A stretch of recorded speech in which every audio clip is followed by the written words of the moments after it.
지금 그 거리엔 무거운 슬픔만이 가득합니다. 황망이 세상을 떠난 청년이 머물렀던 곳엔 깊은 애도가 자리했는데요.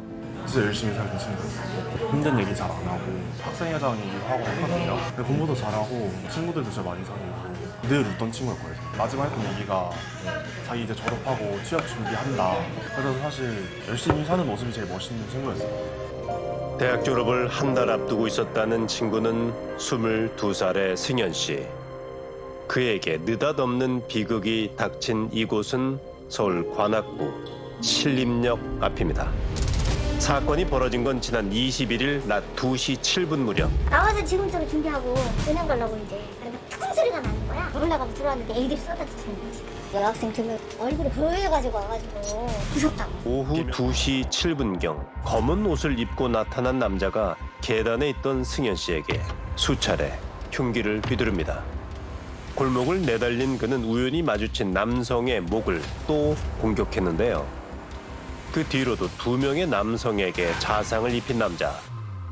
있어서는 안 될 잔혹한 사건은 세상을 발칵 뒤집어 놨습니다. 범행을 저지른 뒤 태연히 골목을 배회하고 있었던 남자. 그는 경찰이 나타나자 흉기를 버리고 순순히 검거됐는데요. 경찰 앞에서도 언성을 높이며 자신의 얘기를 들어달라고 한 범인. 그의 정체는 33살의 조선입니다. 경찰에 검거된 직후 조 씨는 마약성 진통제인 펜타닐을 복용했다며 우발적 범행임을 주장하기도 했는데요. 하지만 그의 주장과 달리 마약 간이 검사 결과는 음성이었습니다. 좀 충격이긴 하죠. 전 이해가 안 되는 게 이거죠. 그 두 번째 영상 때 얘가 뛰는 거 보고 그냥 도망가는 줄 알았거든요. 도망가는 줄 알았는데 이거 또 찔러버리니까 좀 진짜 미친놈인 줄 알았어요. 성원이 그럴 까능이 안 돼. 다 이러거든요. 실제로 경찰 조사에서 조 씨가 범행 하루 전 컴퓨터를 망치로 부수고 휴대전화를 초기화시킨 사실이 밝혀지기도 했는데요. 데이터 복원을 통해 드러난 조 씨의 검색 단어는 살해 방법, 급소, 그리고 홍콩 묻지마 살인이었습니다. 언제부터 준비했습니까? 죄송합니다. 펜타닐 복용했다는 말은 왜 번복하셨습니까? 죄송합니다. 예전부터 너무 안 좋은 상황에 있었던 게 제가 너무 잘못한 일인 것 같습니다. 아니 저는 그냥 쓸모없는 사람이 죄송합니다. 왜 나한테 이렇게 여태까지 내가 잘못하기 편한데 열심히 살아야 돼도 안 되더라고. 생각 죽였습니다. 어렸을 때 좀 소년원을 뭐 갔다 왔거든요. 어떠한 이유? 뭐 오토바이 막 훔치거나 절도 아닌 폭행입니다.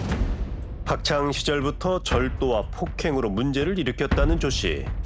소년부로 송치된 전력만 해도 14건이라는 그는 1년 7개월의 소년원 생활을 했다고 합니다. 성인이 된 뒤에도 교통법규를 위반한 차량을 고의로 들이받아 보험 사기를 친 혐의로 벌금을 물기도 했던 조 씨. 최근 그는 사행성 게임장을 운영했다고 합니다. 큰 돈을 벌려고 했지만 되레 빚만 커졌다는 조 씨는 그 뒤 일용직을 시작했습니다. 근데 이 친구가 이제 현장을 나가라. 청소다. 잘 나왔어요. 꾸준히. 처음엔 성실히 일을 하나 싶었지만 갖은 이유로 결근을 한 그의 근무 일자는 2달 중 15일이 전부라는데요. 할머니하고 한번 같이 지내면서 부모님이 사랑을 못 받았다. 그 때문에 많이 삐뚤어졌다. 그런 얘기를 하더라고요. 신세 한탄하듯이. 남자랑 우유했다는 게 이제 남자들한테 뭐 그게 열등감이 있나. 어린 시절 친구들이 하나둘 자리를 잡는 걸 보며 조 씨가 열등감을 느꼈다는 겁니다. 그렇다면 더 이해되지 않습니다.